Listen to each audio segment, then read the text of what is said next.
So I did it. I have done my 100 hours of meditation in 10-day Vipassana course, and wow, I can't wait to tell you more about this and my experience here, because I had some interesting realizations, and I can't wait to introduce you to this wonderful method of meditation, of this Dhamma. And well, maybe I can interest you in this very seek discomfort experience as well.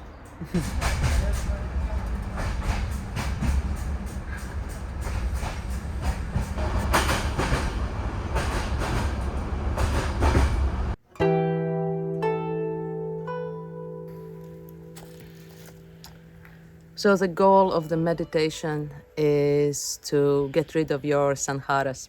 And sankharas apparently are miseries of the mind, miseries of the past lives, of the karmas you've been carrying with you throughout everyday life. Because we choose to attach ourselves to throughout aversion or throughout craving for something. And if we don't get that, or if we create these cravings, or we are ultimately creating an image that is not real. And when we don't get that, we create more and more misery throughout us.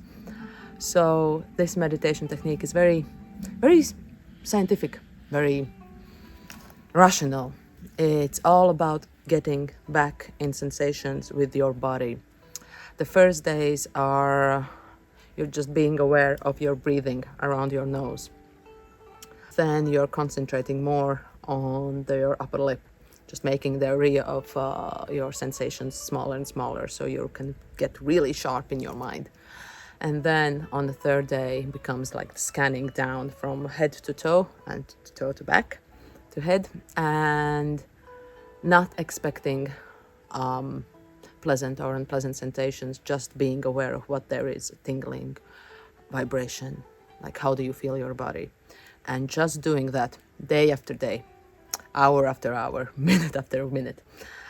If you want to read more about the theory, I'm just rephrasing in my own words, and it's probably not the best description I can give. But please go and read upon it in the Dhamma.org website. It's very sound, it's very clear, it's very, it feels very pure to the core of what Buddha have thought.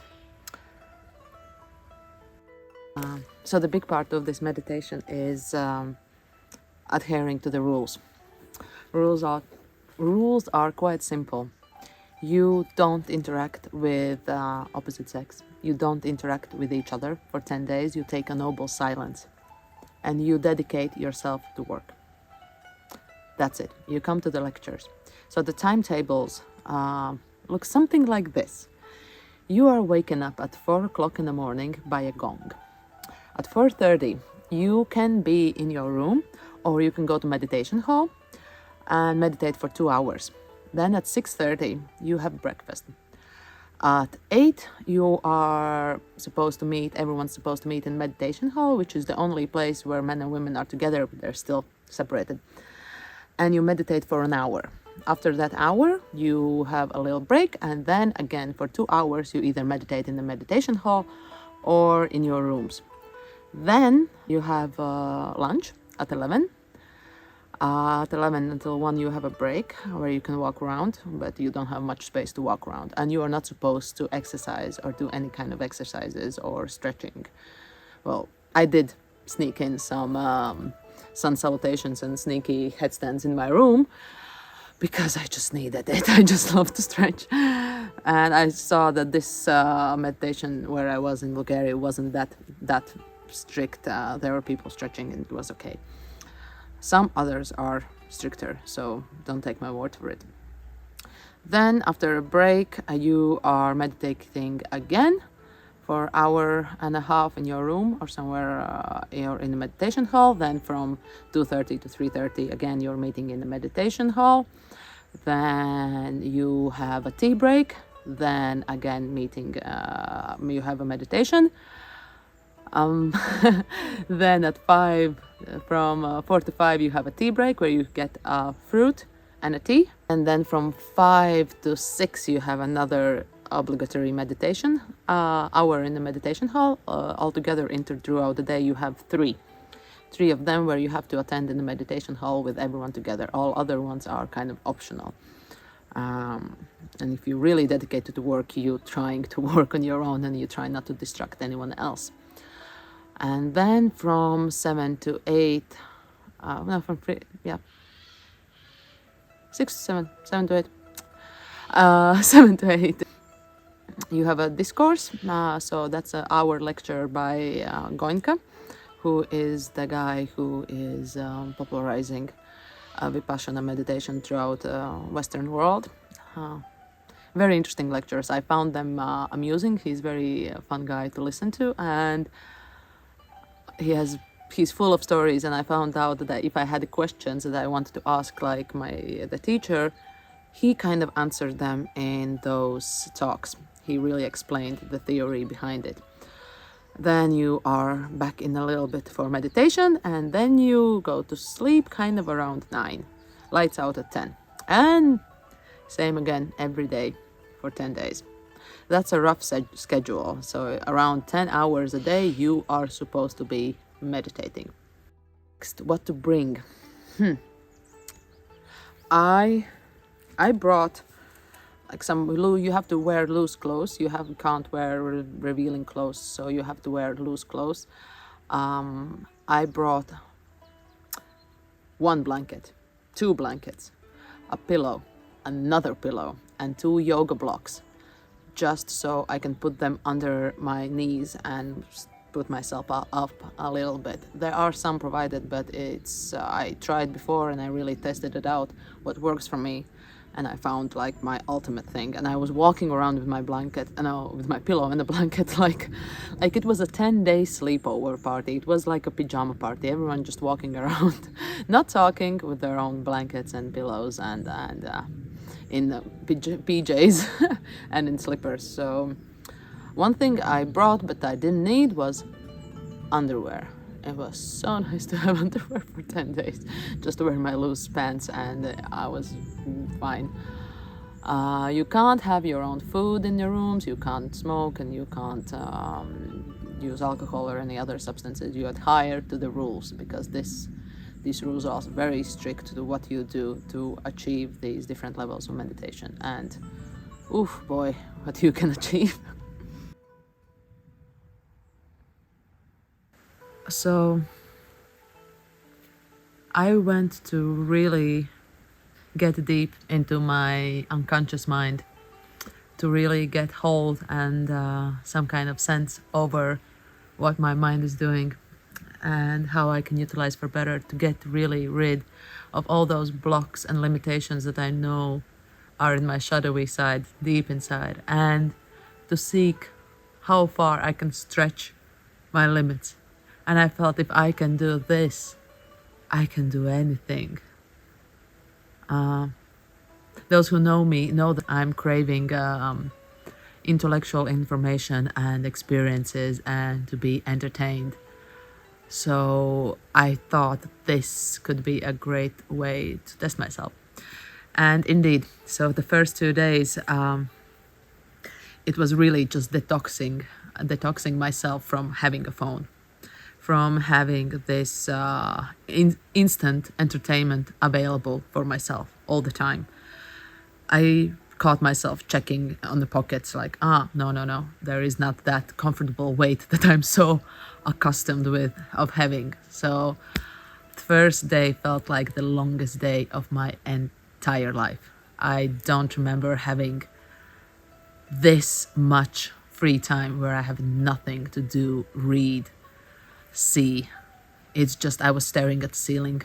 I was walking around this small pool and being like, how is it only like 11? How is it only 1?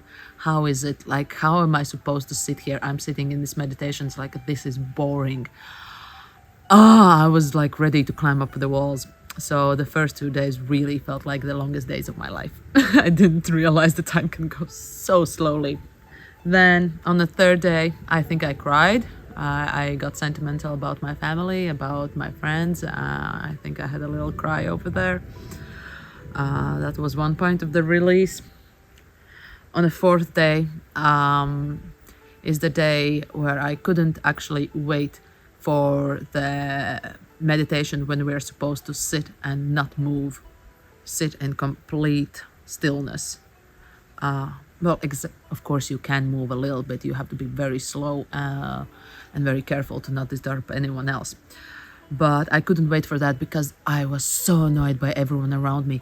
The stomach going somewhere next to me, someone coughing all the time, someone sniveling, someone just like shifting, and someone having like a zipper on their jacket, or it's just like something. And I'm trying to concentrate on my breath and I couldn't. And it's just so much noise around. Can you all just shut up? So I was quite eager for the meditation where we're supposed to sit still. And on the fourth day that started. So those 3 hours a day we were supposed to not move at all. And I found that to be not as hard as I thought. For me, it all depends on how you are in your body. After this 10 days, I actually feel like my back is straighter. I had a back pain sitting, or my leg went numb. And then it's like, just a little tiny micro movements and it's fine. So that's where like Vipassana meditation started. All 3 days before we were just observing our breath. And now we're starting to like move this sensations, this feeling of sensations from the head to the bottom and up and down, and then just scanning our body. And that's what Vipassana is. On the 5th day, I had a dream. On the night, the dream started to become really vivid. Thing to mention, it was so interesting to observe. And then around the 5th and 4th day as well, I started to lose this amazingly disturbing and destructive mind chatter that I have. I would just catch myself thinking of some random characters, of some random discussions, of some completely random topics, which I don't know how I got there in my mind. I don't know who these people are. I don't know what this scenario is. I'm just thinking of that. I'm like, why? My mind just keeps going to these, spitting these random things. I was like, it was a work to get through it. And then around the 5th day, I realized it's gone. It's kind of gone. Now only the things that kept flooding my mind was something, what I would do when I come out, or some memories. And for that, I kind of created my own mind palace. I tried to create a mind palace, or the songs that came in my mind. And it's like, okay, I go there's a room, there's a door that looks like this. I stuck it in, and they kept on creeping back, and I kept on stucking them back into my mind doors, into my mind rooms that I was trying to create.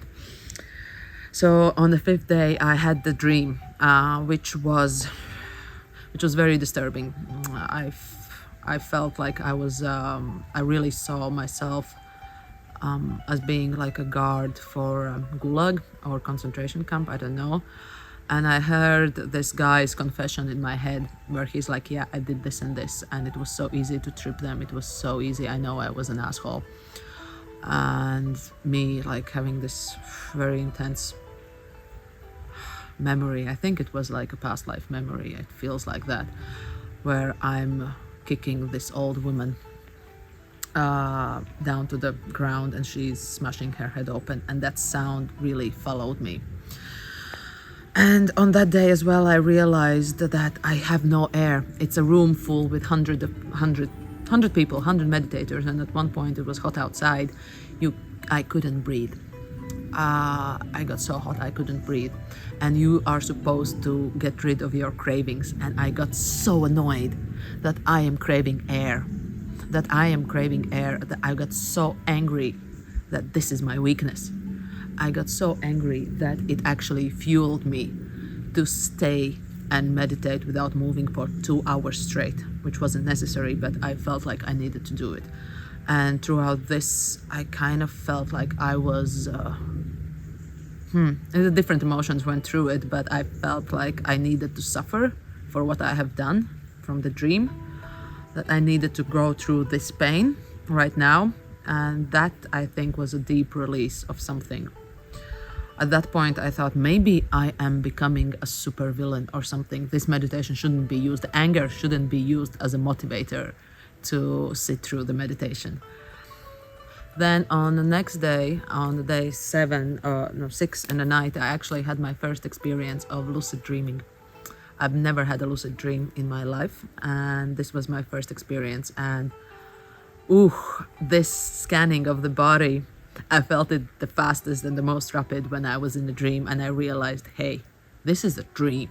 And then I felt like scanning going through my body, which kind of confirmed, yeah, your body is there, it's sleeping, it's fine, and you're in a dream. So I was trying to climb a wall and jump it off and like fly, and I still had this fear and I couldn't jump off. And then I woke up, and then I created a craving for another lucid dreams, because that was so interesting. It was so interesting.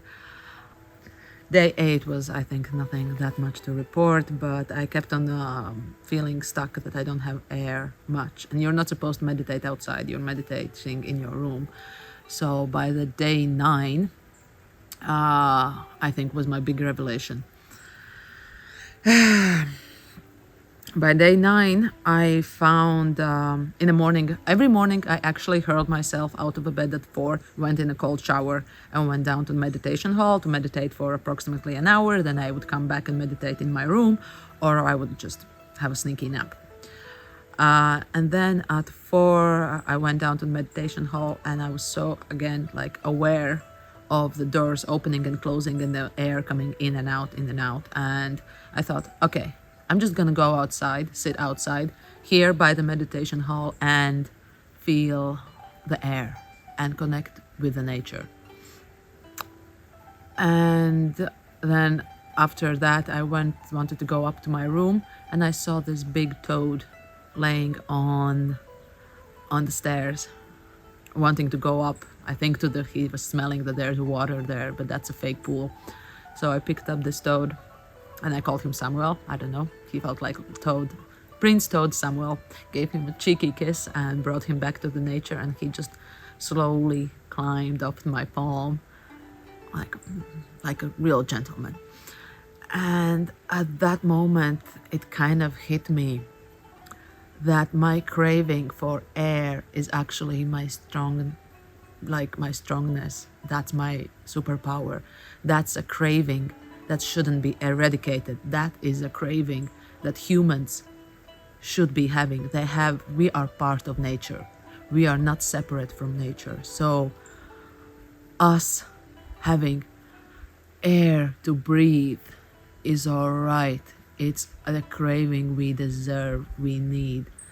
So this is a craving we should be fighting for, to have clean air, to have this connection with the nature. And yeah, you can try to go to the water, which is surrounded by like a pool, which is a fake water. In a fake environment, you can do that, but it's not going to be a real thing. You are meant to be in the nature.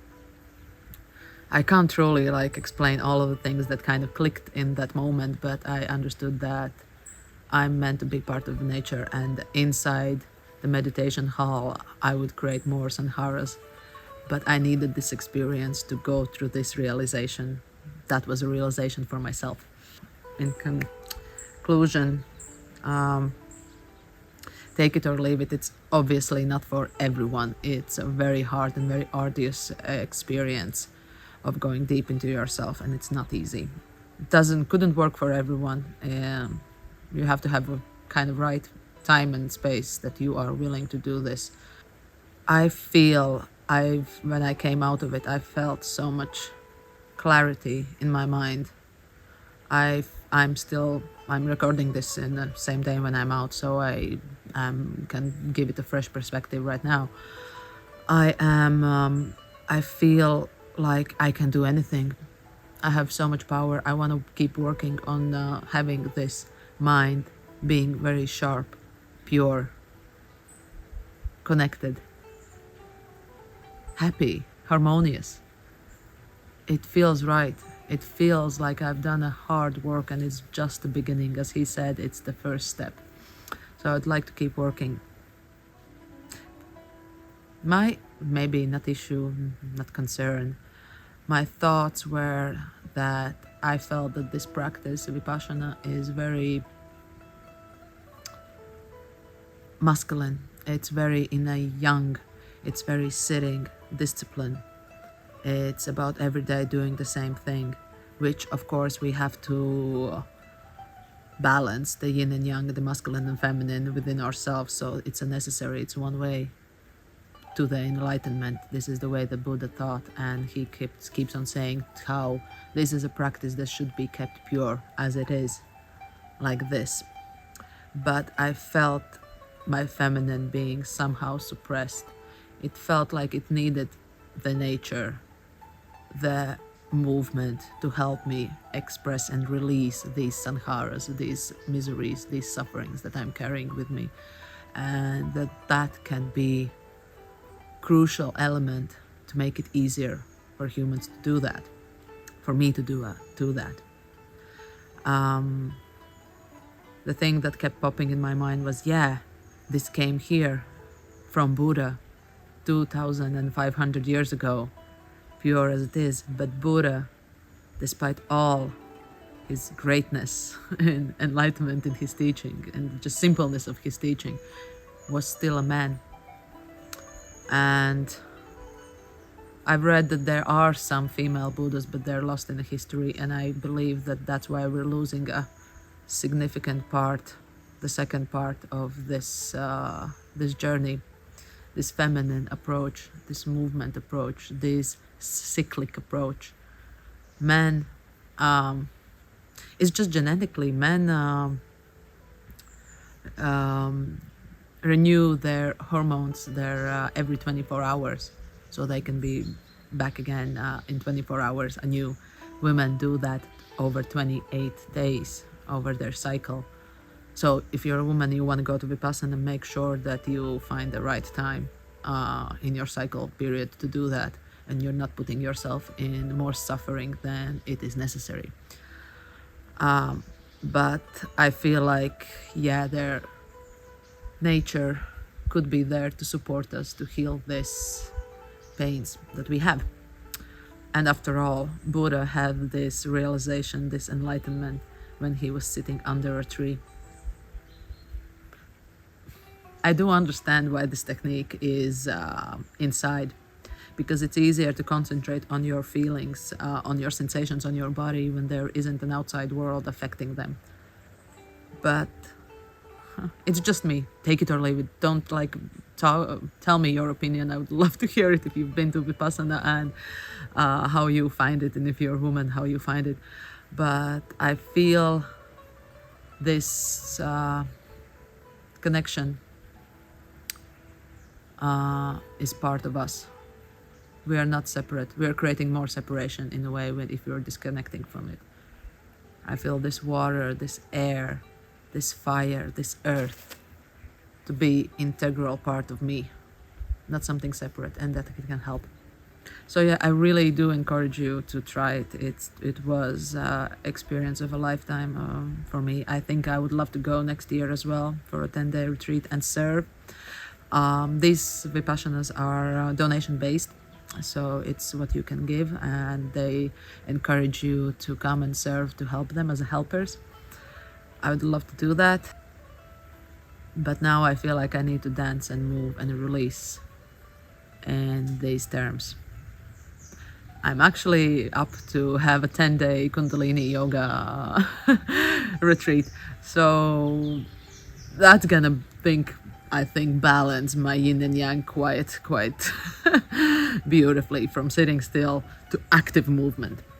So yeah, thank you for listening, and if you want to seek discomfort, I actually was wearing the Seek Discomfort hoodie while there, and in any case, seek discomfort if you're watching this.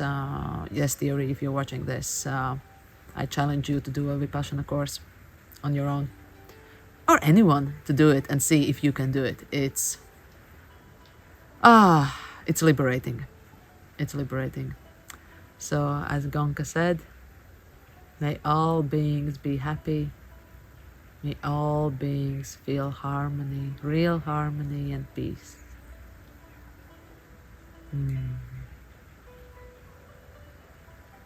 Be happy, be peaceful, and thank you. Thank you for listening to me.